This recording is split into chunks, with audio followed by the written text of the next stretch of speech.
Todos hemos tenido alguna vez algún sueño que cuando despertamos parece que fue tan real y en ocasiones puede llegar a ser hasta placentero. Sin embargo, cuando tenemos una pesadilla, nuestro despertar llega a ser muy inquietante. El corazón se nos acelera, empezamos a sudar de una manera descontrolada y si es muy fuerte, podemos despertar bruscamente con un espasmo que nos hace brincar de la cama, tal y como si se tratara de una película de terror. Me llamo Francisco y durante mi adolescencia siempre tuve un sueño recurrente. En este me veía yo caminando dentro de una especie de excavación o túnel, no muy profundo bajo tierra, pero sí muy largo. No paraba de caminar, siempre a media luz, como alumbrado por un fuego en movimiento, pero ahí no había ninguna vela, tampoco una linterna. Recuerdo que cuando pasaba por una parte en la que había una puerta alta y de madera, muy gruesa y con remaches de herrería, yo llevaba conmigo un llavero grande y entre todas esas llaves siempre elegía al primer intento la correcta para entrar a ese lugar. Abría la puerta y el túnel giraba hacia la izquierda. Volvía a caminar por un largo pasillo y de igual manera, entre penumbras caminaba un largo tramo y al final de este otro pasaje de nuevo había una puerta.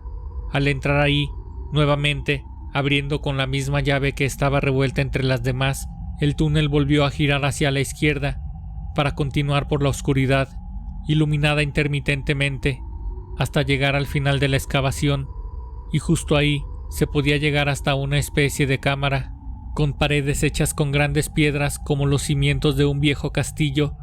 Una de esas paredes se lograba ver con manchas como de brea, de la que escurre de algunos árboles. Era una marca oscura y viscosa. Cuanto más me acercaba, más me daba la impresión de que era sangre la que formaba esa marca. Entonces me venían flachazos como de una persona atada ahí mismo, pero ahora no había pared de piedra, sino raíces y tierra. Esa persona de la cual no podía distinguir el sexo, bien podría haber sido hombre o mujer. Tenía el cabello crecido hasta el pecho, y aunado a las costras de sangre que le cubrían el rostro, era difícil de identificar. Es como si la persona estuviera siendo torturada, atada a las raíces de ese árbol desde hace mucho tiempo. Parecía un prisionero que llevaba años recluido en una mazmorra, casi en los huesos. Cuando mis papás construyeron su casa, por ahí de los años 80, lo hicieron en un terreno que mi papá compró en una colonia que en aquel entonces estaba en las orillas de la zona urbana de mi ciudad. Ahí casi no había casas, y para llegar había varios caminos que se usaban para subir el cerro o para llegar a las presas que se encuentran a pocos kilómetros de la casa. Al iniciar las excavaciones para hacer los cimientos de la construcción, uno de los albañiles se percató de que entre la tierra que iban sacando se veían pedazos de lo que parecían ser huesos. Cuando mi mamá se enteró de esto, entró en pánico, y mi papá la calmó diciendo que los albañiles habían dicho que podían tratarse de huesos de perro o de algún animal de granja, ya que como en muchas zonas de este valle era común que los habitantes tuvieran criaderos para sustentar sus alimentos y los de sus comunidades. Ahí quedó el incidente y el tema nunca más volvió a tocarse en la casa. Durante varios años, en los que mis hermanos y yo fuimos pasando de la niñez a nuestra adolescencia, nosotros vivimos de manera muy tranquila, cada quien con sus asuntos entre escuela y amigos. Sin embargo, a mi mamá le empezaron a pasar algunas cosas extrañas en la casa. Cuenta mi mamá que le chistaban desde lejos mientras realizaba algunas labores del hogar. Sin embargo, en ese momento nosotros estábamos en la escuela y mi papá tampoco se encontraba en la casa. Él trabajaba en una maquila de ropa de mezclilla. Cuenta mi mamá que cuando le pasaban estos sucesos sin explicación, ella ya sabía y hasta se esperaba que ocurrieran esas cosas, porque con tantas veces que ya le había pasado, había logrado encontrar un patrón, y este era que siempre, un día antes, tenía sueños en los que se veía ella como si de una televisión o una esfera de cristal se tratara. Dice que se miraba haciendo los quehaceres, mientras que la silueta de un hombre grande, con rasgos africanos, le hablaba sin que ella se diera cuenta.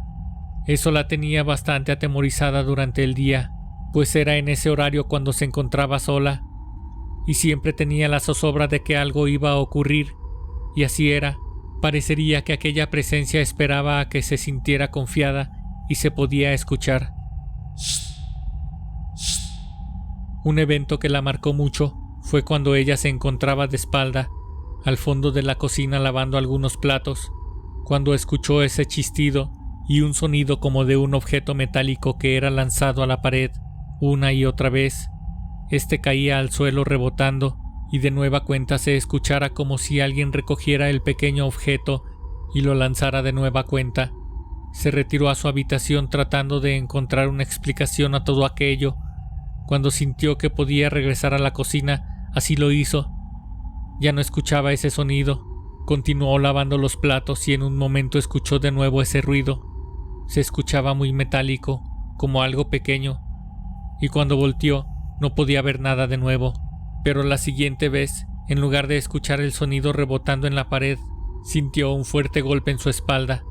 El objeto que la golpeó cayó al piso, y ahí pudo verlo por fin. Era un anillo que le había regalado mi abuela tiempo atrás, y que ella daba por perdido desde hace un par de semanas. Mi mamá solía quitarse su anillo antes de lavar los trastes, y desde una vez que se lo quitó, ya no lo había podido encontrar. Asumía hasta ese momento que se le había ido por el desagüe. Había incluso ocasiones en que ella prefería salir a la calle a esperar, y ahí permanecía afuera hasta que nosotros salíamos de la escuela. La zona en la que crecimos mis hermanos y yo estaba aún un poco habitada, y pese a contar con los servicios básicos para poder vivir, aún no contaba con calles de concreto o asfalto. Todo eran piedras y tierra por las calles. Un día comenzó a llegar maquinaria pesada para realizar las excavaciones. Eran zanjas muy profundas.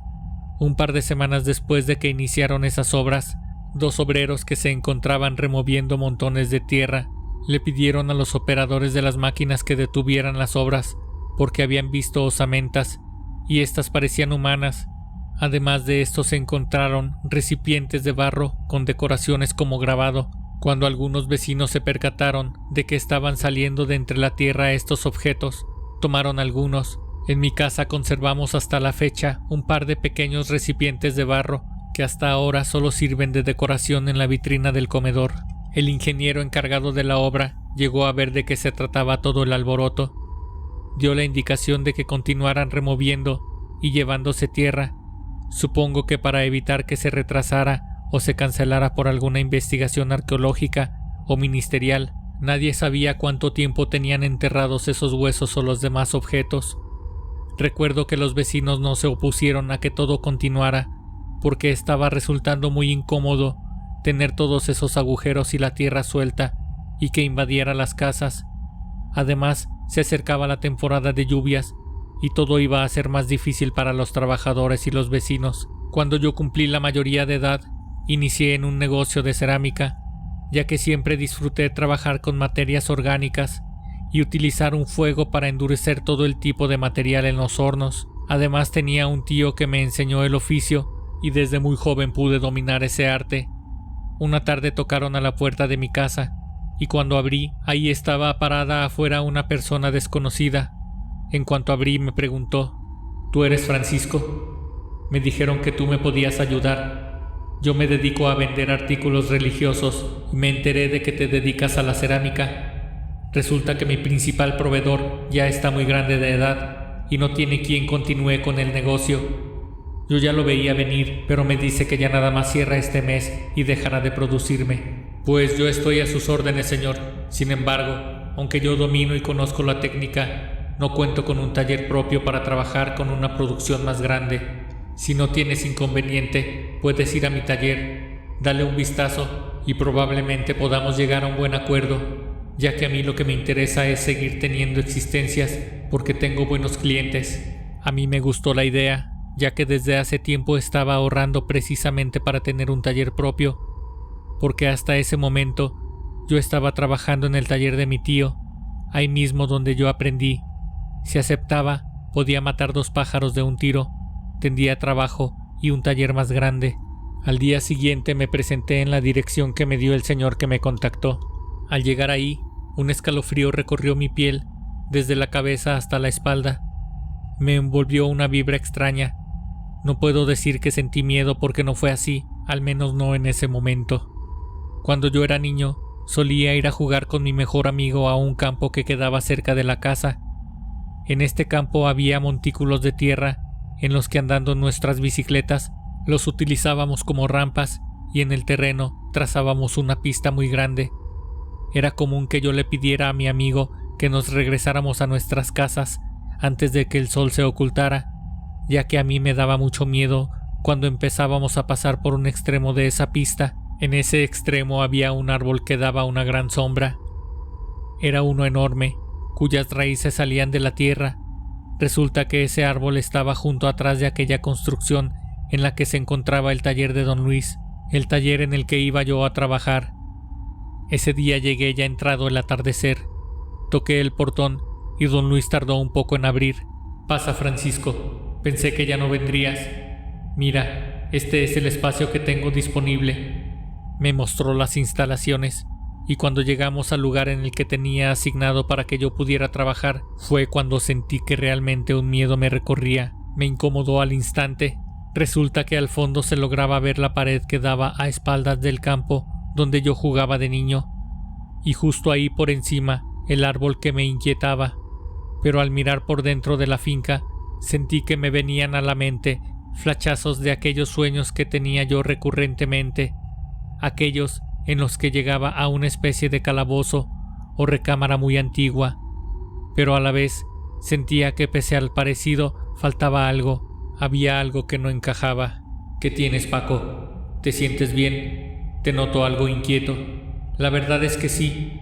Fíjese que siento como si yo ya hubiera estado aquí, pero es algo distinto. Algo no termina de encajar». Entonces le platiqué el sueño que yo tenía recurrentemente, aquel en el que luego de pasar por los túneles llegaba a una recámara donde estaba aquella persona cautiva.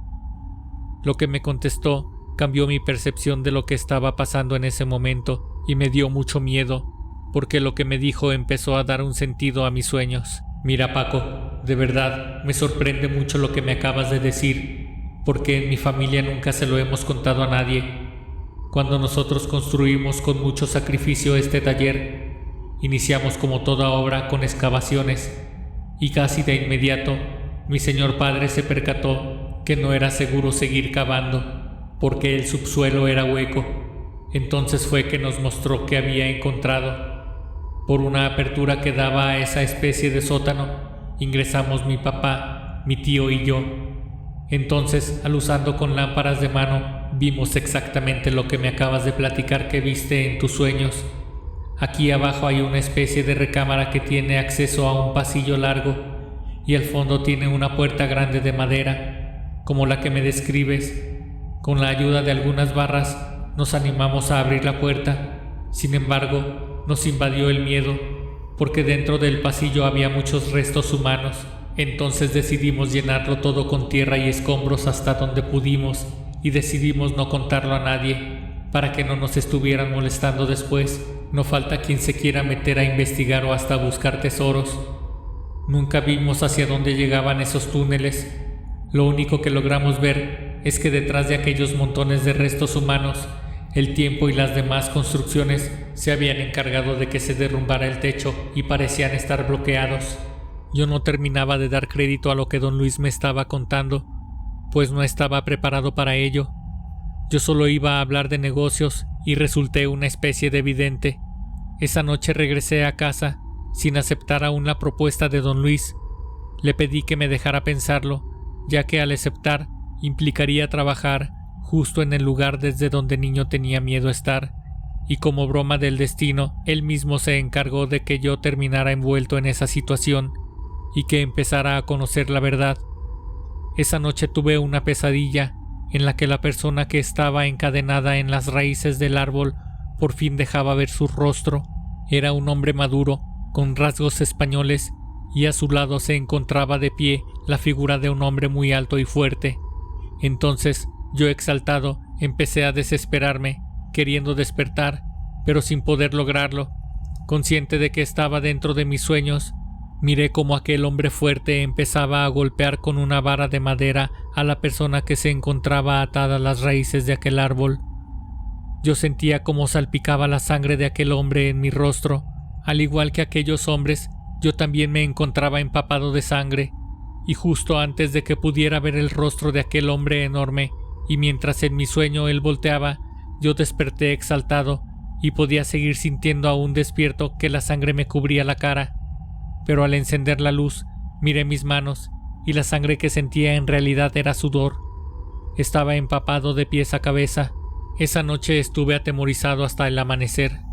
Ya no podía conciliar el sueño. No quería saber nada más del tema, pero por otra parte, quería saberlo todo. Así que muy temprano llegué al taller de don Luis, y lo encontré justo ahí cuando él también iba llegando.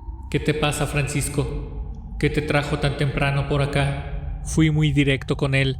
Le pregunté qué más sabía del tema, y si él tenía conocimiento de quiénes eran las personas que yo podía ver en mis sueños. Mira, te voy a ser sincero, yo puedo ver cosas.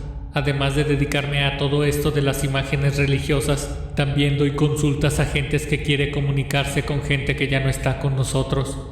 Hay veces en las que ellos solo se manifiestan conmigo, pero hay otras tantas en las que tenemos que hacer sesiones espiritistas para poder contactarlos. Le platiqué mi sueño de la noche anterior y que de alguna manera me sentía atrapado entre tomar la decisión de alejarme de ese lugar o investigar más para lograr entender lo que me estaban tratando de decir dentro de mis sueños aquellos docentes que se manifestaban, tanto el ser que se encontraba prisionero como el que lo torturaba. No, Paco, yo te aconsejo que sí le sigas. De alguna manera, por lo que me cuentas, este lugar siempre te ha llamado. La energía que hay aquí siempre ha influenciado para que de una u otra manera te vayas acercando. Yo pienso que va a ser difícil que te alejes. Es como si el destino te estuviera trayendo aquí una y otra vez. Y si no es en esta vida, va a ser en otra, hasta que cumplas tu misión. Yo sé lo que te digo. Mira, si quieres por lo pronto dejamos de lado este negocio y mejor me dices cuando ya te sientas preparado, y yo también me preparo para hacer una sesión. Lo único que te puedo decir es que ellos están aquí siempre, y así como tú los ves en tus sueños, yo también los puedo ver, pero ahora mismo. Regresé a casa y me encontraba pensativo cuando escuché la voz de mi mamá. ¿Qué te pasa, Francisco? ¿Cómo te está yendo con el negocio? Te lo pregunto porque desde que conociste a don Luis siento que has estado algo raro. Entonces recordé los sueños que alguna vez me había platicado ella y que en esos lograba ver la silueta de un hombre grande. Le pedí que me platicara más. Ya me estaba pareciendo familiar la figura, esa en la que ella describía a aquel hombre que yo miré en mi sueño también. Así que mientras ella me contaba a detalle cómo es que veía ella aquella silueta, fui cayendo en cuenta de que se trataba del mismo hombre. Él parecía ser de origen africano y con una vestimenta como la que según los libros de historia solían portar los esclavos de la época, mal llamada conquista o colonización. Con la información que acababa de conseguir, corrí hacia el taller de don Luis y le empecé a platicar lo que acababa de investigar. Él se sorprendió aún más por la claridad que estaba teniendo yo para recordar los sueños y enlazarlos con los sueños de mi mamá. Podríamos tal vez juntos tratar de descifrar de qué trataba todo esto que me estaba pasando y que cada vez me tenía más perturbado. Francisco, ¿estarías de acuerdo en hacer una sesión espiritista para tratar de entablar comunicación con esa persona? Es que tomando como base todo lo que me has contado acerca de los sueños tuyos y los de tu mamá, es muy probable que esta persona que se les aparece en los sueños y que trata de hablarle a tu mamá en tu casa esté intentando decir algo. Puede ser un mensaje importante o hasta que esté pidiendo ayuda para cumplir algo que ha dejado pendiente.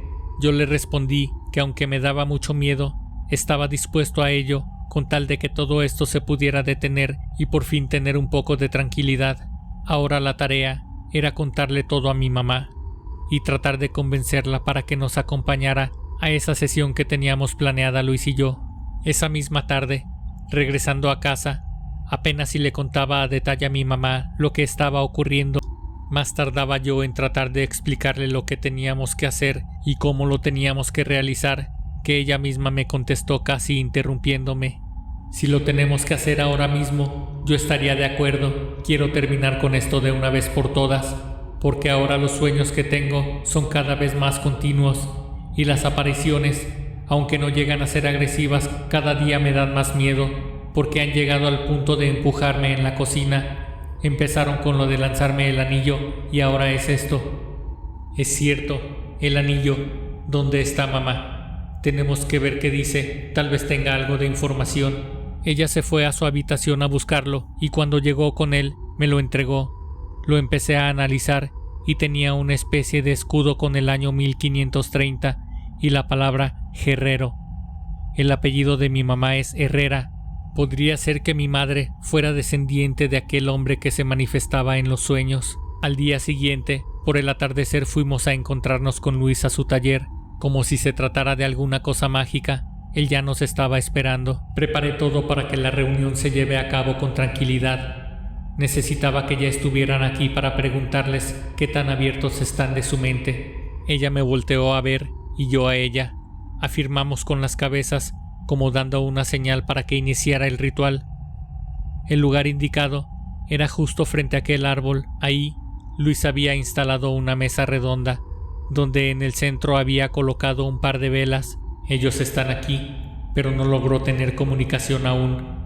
Mire, Luis, Paco y yo estuvimos pensando un poco y llegamos a la conclusión de que uno de ellos es mi antepasado. Mi madre le mostró el anillo que le lanzaban y Luis pareció sorprendido porque esto tenía mucho sentido. Díganos, Luis, ¿qué tendría que ver el otro ente que se manifiesta en mis sueños? Aquel que está siendo torturado, encadenado a las raíces. No desesperes, vamos a ver si podemos comunicarnos con ellos. Entonces encendió las velas y un par de inciensos, nos dio un par de medallitas para que nos las colocáramos a manera de protección y comenzamos cerrando los ojos. En ningún momento abran los ojos hasta que esto termine. Tomen mis manos. Debemos estar tranquilos. Sabemos que están aquí. Solo queremos hacer algunas preguntas y esperemos que puedan contestarnos. Formamos una especie de círculo, o mejor dicho, un triángulo. Entonces se empezó a sentir un ambiente muy frío y se escuchaban ráfagas de viento, pero el aire no podía sentirse. El ambiente se sintió frío de un momento a otro y entonces se escuchó una voz muy gruesa que decía cosas que no podíamos entender. Sin embargo, Luis se percibía diferente ahora. Vibraba casi como si estuviera temblando, sus manos estaban sudorosas pero heladas, y apretaba con fuerza las nuestras. El hombre con rasgos africanos me está hablando abiertamente y tiene rencor hacia ustedes. Me cuenta que él está buscando venganza de lo que le hicieron a su familia cuando él estaba con vida. Quien lo hizo era un hombre llamado Felipe de Guerrero.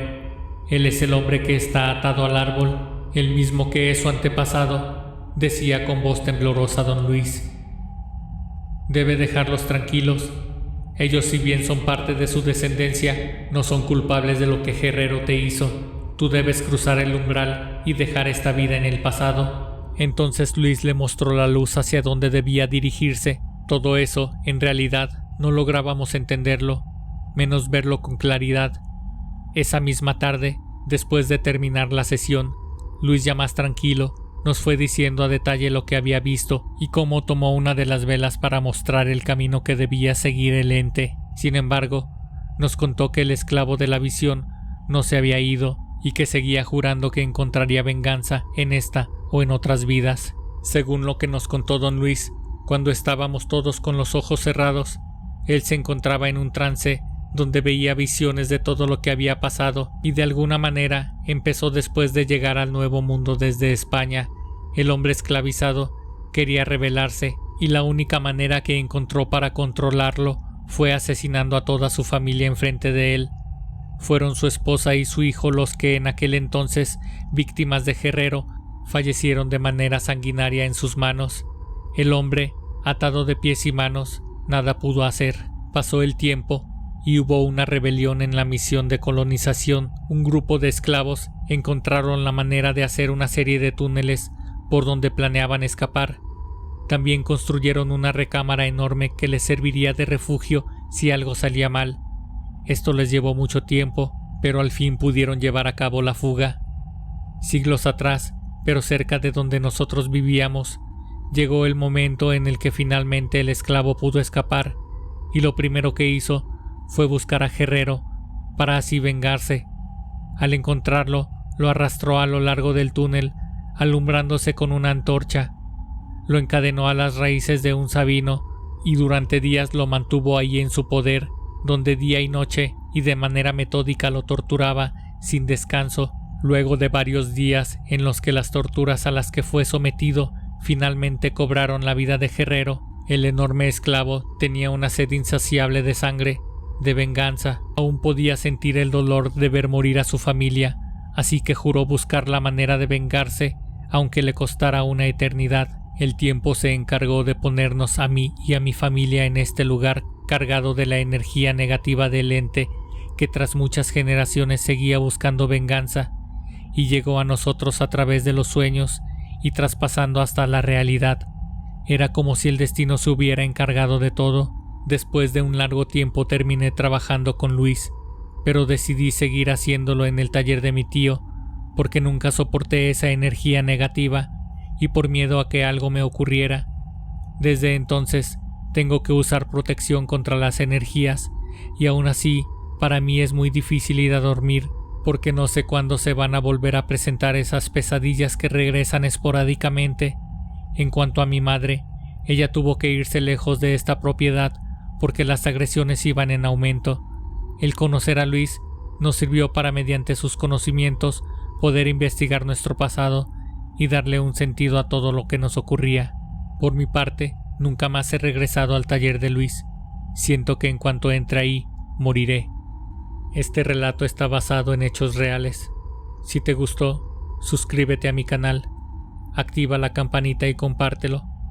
Subo episodios cada semana. Síguenos en Instagram, Facebook y TikTok. Esto fue Historias de Terror Reales.